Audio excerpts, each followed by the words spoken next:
Anthony Desoldt a 28 ans, il est né à Roanne, il est actuellement étudiant à Sciences Po Lyon en relations internationales. Depuis les attentats de novembre 2015, des événements qui l'ont profondément marqué, il se passionne pour le Moyen-Orient. Il poursuit ses études en Turquie à l'université de Galatasaray et nous envoie régulièrement cette chronique pour mieux comprendre notre monde, ses enjeux et ses dynamiques. Bonjour et bienvenue dans notre dernier épisode sur le conflit en Syrie. Toute la semaine, on a interrogé Monsieur Antoine Mariotti, journaliste à France 24 et auteur d'un livre sur la Syrie qui s'appelle « La honte de l'Occident » sur l'échec et pourquoi Bachar al-Assad s'est maintenu au pouvoir. C'est un livre qui est passionnant et c'est absolument à lire. C'est pour ça que je l'ai interrogé, cherchant à comprendre ce conflit qui a influencé tant de choses. Donc cette semaine, on a appris les conséquences de ce dramatique conflit syrien. Rappelons que la Syrie a perdu la moitié de sa population et 90% actuellement des Syriens vivant en Syrie vivent en dessous du seuil de pauvreté. Et puis, ça a été un échec pour l'Occident, qui a certes soutenu l'opposition, mais qui a été incapable de proposer une solution à ce conflit. Et enfin, l'échec des institutions internationales. Pourquoi l'échec des institutions internationales ? Parce que l'ONU a été incapable de mettre fin à cette guerre tout d'abord et de trouver une issue pour le peuple syrien. Donc un drame humanitaire, un drame politique et un drame diplomatique. Je voulais qu'on revienne en 2013, 2 ans après le début de la révolution syrienne, lorsqu'on commençait à se rendre compte que Bachar al-Assad restait tant bien que mal au pouvoir et que finalement, peu de solutions se dessinaient. Écoutons ce qu'avait à nous dire Laurent Fabius, qui était alors ministre des Affaires étrangères. Le 23 mai 2013, devant le Sénat, il répondait aux questions des sénateurs. Il n'y a de solution politique, vous avez eu raison de le souligner. Nous avons depuis très longtemps demandé qu'il y ait une conférence dite de Genève 2. Celle-ci, possiblement, nous le souhaitons, va avoir lieu, mais il y a des conditions à y mettre pour qu'elle puisse être un succès. Ce sont des conditions qui tiennent aux participants, c'est la raison pour laquelle nous avons pris position pour que l'Iran, qui ne souhaite pas une solution dans cette affaire, soit écarté de cette conférence. Et d'autre part, se pose évidemment la question de l'objet de la conférence. Il faut s'en tenir à ce qui était un article de Genève 1 que j'ai co-signé avec d'autres partenaires l'année dernière. Il faut que l'objet de la conférence consiste à installer un gouvernement de transition qui soit doté des pleins pouvoirs, y compris sur les forces de sécurité, ce qui du même coup fait tomber, si l'on peut dire, la question de M. Bachar el-Assad. Dans cette intervention, tout est dit. Les Occidentaux voulaient faire tomber Bachar al-Assad, ce qui rendait également toute négociation avec ce même régime impossible. Mais il y avait quelque chose qui préoccupait énormément l'opinion publique mondiale. Il était très fort probable que Bachar al-Assad utilise des armes chimiques. Alors, je voulais savoir, monsieur Fabius, qu'est-ce qu'on fait quand un régime utilise des armes chimiques ? Puisqu'il y a une impasse diplomatique, il y a une impasse politique. Alors, qu'est-ce qu'on fait, monsieur Fabius, face à ça ? Est-ce qu'on utilise la force ? Et puis se pose le problème des armes chimiques, sur lequel nous insistons. Il y a des enquêtes, y compris par la France, qui sont en cours. Et dans le communiqué que nous avons fait hier, nous avons dit que s'il était établi qu'il y a eu utilisation des armes chimiques, la réponse serait sévère, ce qui signifie des choses très précises en termes de droit international et en termes de frappe. Laurent Fabius menace clairement le régime syrien. Et faut dire ce qui est, c'est pas le seul à l'avoir fait.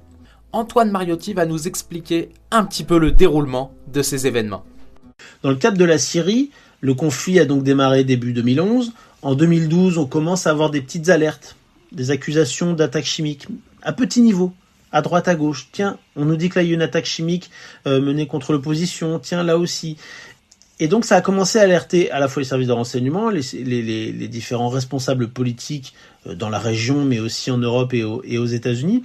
Et à ce moment-là, Barack Obama prend la parole, en effet, et dit cette fameuse phrase que, non seulement avoir des armes chimiques, les déplacer serait une ligne rouge, mais les utiliser serait une ligne rouge. Et dans ce cas-là, autrement dit, attention, nous les États-Unis, on est prêts à intervenir et ça va barder.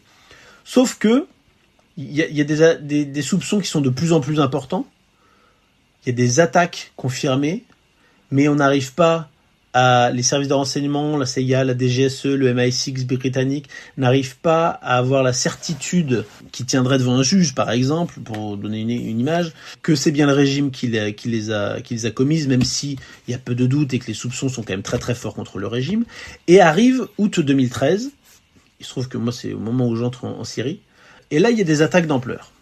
Et là, l'opposition parle de 1500 morts dans des attaques massives dans une dizaine d'endroits de la Ghouta, c'est-à-dire la banlieue de Damas, la capitale syrienne. Et là, la CIA, comme la DGSE, comme le MI6 britannique, donc les 3 principaux services de renseignement, parviennent à obtenir des échantillons d'urine, de cheveux, de sang, des vêtements, et arrivent, notamment par l'opposition, mais pas que, parfois par leurs propres moyens, notamment par hélicoptère, ils rentrent en territoire syrien, ils récupèrent des affaires et ils ressortent, pour essayer de prouver par A plus B que c'est bien le régime syrien qui est responsable. Pour donner les cartouches, finalement, entre guillemets, le mot n'est pas très bien choisi, à leur président, à la Maison-Blanche, à l'Élysée, à Downing Street, d'avoir les éléments et de pouvoir accuser formellement le régime syrien. Ils font ça, ils amènent ça dans différents laboratoires pour que tout ne soit pas analysé au même endroit et encore une fois pouvoir avoir plusieurs preuves. Tout le monde arrive à la même conclusion que oui, il y a bien eu des attaques chimiques, oui, c'était au gaz sarin. On n'a pas le nombre de morts précis, mais on sait qu'il y en a beaucoup. Et étant donné le lieu où ça s'est passé, étant donné ce qui a été utilisé comme gaz, étant donné manifestement d'où viendraient les tirs, il y a une très très forte probabilité que ce soit le régime syrien. Ils disent pas c'est le régime syrien, ils disent c'est une très très forte probabilité. Mais ça c'est parce que dans les services de renseignement on parle en probabilité et que voilà. Et moi la responsable de l'ONU qui arrive à ce moment-là pour faire l'enquête ensuite sur les armes chimiques me dit quelques mois après devant un juge non, on n'a pas d'argumentaire qui tienne et qui prouve par A plus B que c'est bien le régime. Cela dit, personne n'a de doute, c'est bien le régime qui a mené ces attaques. Et là, du coup, le régime prend un petit peu peur, se dit tiens, est-ce qu'on va avoir cette attaque syrienne ? Moi, je suis à Damas à ce moment-là, et tout le monde pense que va y avoir la guerre et un bombardement américain et français et britannique d'un instant à l'autre. Appel de mon directeur de la rédaction qui me dit bon, est-ce que tu es sûr, tu es prêt à rester à l'intérieur, sinon tu sors, tu repars au Liban tout de suite, avant que ça pète, etc. Quelques jours après, les Britanniques reculent. David Cameron, le Premier ministre, dit il fait voter par le Parlement, mais le Parlement ne lui donne pas l'autorisation. Il pensait encore au soutien aveugle des Britanniques à la guerre en Irak et que du coup, il disait ça suffit, une fois pas deux. Sauf que là, il y avait plus de preuves. Et il reste que les Américains et les Français pour mener ces frappes. Tout est prêt, les cibles sont choisies, on sait combien d'avions vont partir, on sait combien de temps de vol va y avoir, on sait que les avions français par exemple vont décoller, vont être ravitaillés en vol, revenir, frapper à une demi-heure de vol de la Syrie avant de faire demi-tour et de revenir en France. Ils n'auront jamais touché le sol syrien ou de la région, ils reviennent directement en France pour pas être touchés. Le samedi où Barack Obama appelle François Hollande pour lui donner le go final, ils s'attendent tous à ce que ce soit le go final. Il y a tout le monde dans le bureau de François Hollande, il y a le ministre des Affaires étrangères, il y a le Premier ministre, Jean-Marc Ayrault, il y a le ministre de l'Intérieur. Là, Barack Obama lui dit, écoute François, finalement, j'ai réfléchi, je n'annule pas, mais on va passer d'abord devant le Congrès, etc. Et là, tout le monde sait qu'en fait, jamais ce sera demandé au Congrès et que c'est fini. Mais la Russie, finalement, sort une épine du pied des Américains et propose que la Syrie démantèle complètement son arsenal chimique. Je rappelle que jusque-là, la Syrie affirmait qu'elle n'avait pas d'armes chimiques. Et donc, les Américains acceptent. Il y a une opération de démantèlement de l'arsenal chimique syrien. Ils en ont gardé sous le coude, on en est convaincus, même si officiellement c'est pas le cas. On sait qu'ils en ont gardé puisqu'il y a eu d'autres attaques chimiques plus tard. Et voilà où on en est aujourd'hui. Donc, dans l'épisode précédent, je ne sais pas si vous vous rappelez, on a parlé de l'ONU, qu'on appelle en géopolitique aussi le multilatéralisme. On voit que ça a été totalement un échec. Et la communauté internationale, les différents acteurs, se sont repliés sur une intervention américaine soutenue militairement par les Alliés. Mais pourquoi, en fait, les Américains auraient eu à intervenir derrière la Syrie ? Malheureusement, encore une fois, pour le peuple syrien, c'est pas vraiment la Syrie le principal enjeu. C'est autre chose qui se joue. C'est, entre guillemets, on pourrait dire, l'image de marque des Américains, leur capacité à protéger un peuple, leur capacité à intervenir pour imposer leur vision de la démocratie, des droits de l'homme. Alors, quelles ont été les conséquences de cette non-intervention ? C'était très dur pour les États-Unis dans la région, cette reculade sur la ligne rouge, parce qu'ils ont perdu en crédibilité et qu'il y a des pays de la région qui soutenaient fortement l'opposition comme les États-Unis, mais qui disaient la Russie, on n'est pas d'accord avec eux, on n'est pas dans le même camp sur la Syrie, mais au moins eux ils sont crédibles et ils vont au bout de leur truc. Vous avez reculé alors que du coup on a perdu toute crédibilité. Et une partie de l'opposition modérée s'est tournée vers l'opposition islamiste qui avait plus d'argent pour les payer un petit peu et qui elle au moins était la seule à pouvoir compter sur ses soutiens. Très bien, les Occidentaux ne sont pas intervenus, n'ont pas fait tomber Bachar al-Assad. Mais moi je me pose une question. Est-ce que ça aurait vraiment changé quelque chose pour le peuple syrien ? Parce que, vous savez, il y a la géopolitique. Il y a les experts en géopolitique qui nous parlent constamment de lutte de puissance, de bagarre entre la Chine et les États-Unis pour plus de puissance au Moyen-Orient, de comment la France va regagner un peu d'influence au Moyen-Orient. Mais moi, ce qui m'intéresse beaucoup plus, c'est comment les gens comme vous et moi vivent. Comment les gens comme vous et moi auraient vécu si Bachar al-Assad était tombé. Est-ce qu'ils auraient mieux vécu ? J'ai posé la question à Antoine Mariotti. On va mener une opération, on renverse Assad, on met l'opposition. Très bien, mais il se passe quoi derrière ? C'est-à-dire qu'il y a des gens qui sont fidèles au régime qui peuvent continuer à se battre. C'est-à-dire que l'opposition n'a jamais été unie. Pourquoi elle va le devenir quand elle a enfin le pouvoir et que chacun va se réveiller pour avoir un peu plus de pouvoir. Tout ça est très compliqué. Et on le voit avec la Libye. On a renversé Kadhafi, c'est très bien. Ça n'a jamais été pire depuis. Non pas que Kadhafi était bien, non pas qu'il me manque, hein. Pas du tout. Je dors très bien avec le fait qu'il soit plus là. Mais, de facto, c'est un désastre. L'Irak a été un désastre aussi après la chute de Saddam Hussein, non pas parce que Saddam Hussein manque à qui que ce soit, mais parce qu'on prépare pas l'après, parce qu'on n'a pas forcément non plus toujours les moyens de tout préparer, et qu'il faut qu'il y ait une opposition qui soit prête à ça, ce qui n'est pas forcément le cas. Donc c'est ça qui est compliqué.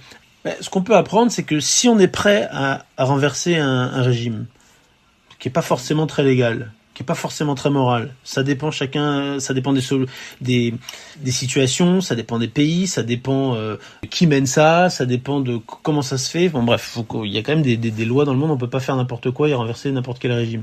Mais si quelqu'un décide de le faire, à tort ou à raison, il faut le faire en étant préparé, à la fois sur l'option militaire, voilà comment on le renverse et voilà comment on tient immédiatement le pays pour pas que ça s'embrase et que ça parte à feu et à sang. Mais qu'est-ce qu'on fait derrière ?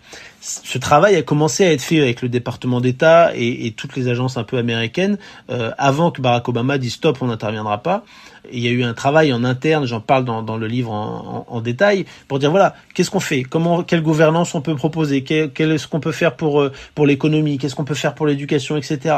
Tout en travaillant avec les groupes d'opposition pour les impliquer, etc. Et de dire voilà, on vous propose un package pour vous aider. Après, vous allez adapter à votre sauce, évidemment. S'il faut refaire une constitution, après, vous la referez. Mais au moins, vous avez toute une base pour pouvoir tenir et avoir un pays démocratique et en sécurité, où il n'y a pas de famine, etc. Donc il y a tout un énorme travail à faire. Ce que n'a pas fait du tout l'administration Bush quand elle a renversé Saddam Hussein en 2003. Et c'est pour ça que ça a été un carnage absolu, un désastre pour ce pays et pour la région. Et puis si on ne veut pas intervenir, si on n'est pas prêt à renverser un pays, dans ce cas-là, il faut peut-être pas y aller du tout. Et pas y aller juste à moitié, comme on l'a pu le faire en Syrie. Parce qu'on a, en quelque sorte, poussé des gens à aller se battre, en leur disant on a des armes pour vous, allez-y, on vous soutient, il va tomber dans quelques jours, alors que ce n'est pas vrai, et alors qu'on savait que ce n'était pas vrai en coulisses, comme je vous le disais, parce que nos services de renseignement et nos diplomates sur place nous le disaient, mais en disant ça à des gens, en les encourageant à continuer à y aller, en leur donnant des armes, en leur donnant du matériel, etc., en faisant des grandes conférences pour pousser un maximum de pays à le faire, on les pousse au combat. Mais si on les pousse au combat, il faut les aider pour aller jusqu'au bout. Alors soit on le fait vraiment et on va au bout, soit on le fait pas et on va éviter quand même un paquet de morts. Par contre, on sera toujours dans une situation comme la Syrie, de dictature, qui est évidemment un désastre pour tout le monde. Quelle est la meilleure solution ? Je n'en sais rien, c'est pas à moi de le dire, je constate simplement les faits. Voilà, Antoine Mariotti nous laisse sur un dilemme. Finalement, peut-être que ça aurait pas amélioré la situation, mais peut-être aussi on peut dire que ça aurait évité de décrédibiliser les États-Unis. Peut-être que Poutine ne se serait pas senti pousser des ailes et ne serait peut-être pas intervenu en Ukraine, se disant que les États-Unis sont une puissance encore forte. Peut-être que les Occidentaux seraient moins décrédibilisés dans le monde. Ça, c'est toujours très difficile de répondre à ce genre de questions après coup. Et ce qu'il faut retenir, c'est que pour de nombreux experts, le moment où Barack Obama décide de faire marche arrière, c'est un tournant dans les relations internationales, dans la façon dont le monde est organisé. Puisque 1 an après, Poutine décide d'envahir la Crimée. Et ensuite, comme vous le savez, en 2021, il décide d'envahir l'Ukraine. Donc, la marche arrière de Barack Obama aurait provoqué une nouvelle guerre froide, la Russie interprétant les hésitations américaines comme un signe de faiblesse. Mais, encore une fois, tout le monde n'est pas d'accord avec ça. Et certains analystes affirment que dans le monde tel qu'il est, avec le niveau d'interdépendance face auquel on est confronté, on ne peut plus jouer le vieux jeu de la puissance, où chacun cherche à maximiser ses intérêts, et qu'en fait, il faut coopérer, être prêt à faire des compromis, même avec des gens qui ne sont pas nos alliés. Donc voilà, on a plusieurs interprétations d'un même conflit. Mais ce que ces deux interprétations ont en commun, c'est que finalement, la Syrie, c'est bien un conflit mondial, un conflit qui s'est internationalisé. Les différentes puissances ont cherché à avoir une influence en Syrie. Et finalement, la première victime dans tout ça, c'est le peuple syrien, qui s'est retrouvé au milieu d'un champ de bataille entre grandes puissances. La moitié de la population s'est enfuie de Syrie, et aujourd'hui, 90% des Syriens vivent en dessous du seuil de pauvreté. Donc, un drame humanitaire qu'il ne faut pas oublier parce qu'aujourd'hui, malheureusement, dans le monde, il y a tellement de conflits entre la guerre en Ukraine, la guerre au Rwanda, la guerre de Gaza. On avait oublié ce conflit qui date de 2011, et pourtant, rien ne va toujours en Syrie, qui est divisée et dont une partie est sous contrôle d'Assad, une autre sous le contrôle des Kurdes et une autre sous le contrôle de la Turquie. C'était Antoine Mariotti, journaliste à France 24, qui sort ces jours un livre intitulé « Histoire secrète de la CIA ». Ce podcast a été réalisé par Anthony Dezolt. Pour la musique, c'était Wasfi Masrani et sa chanson pour le martyr Khaled Al-Issa. Et retrouvez l'intégralité de ces épisodes sur le site de la radio rvrradio.fr.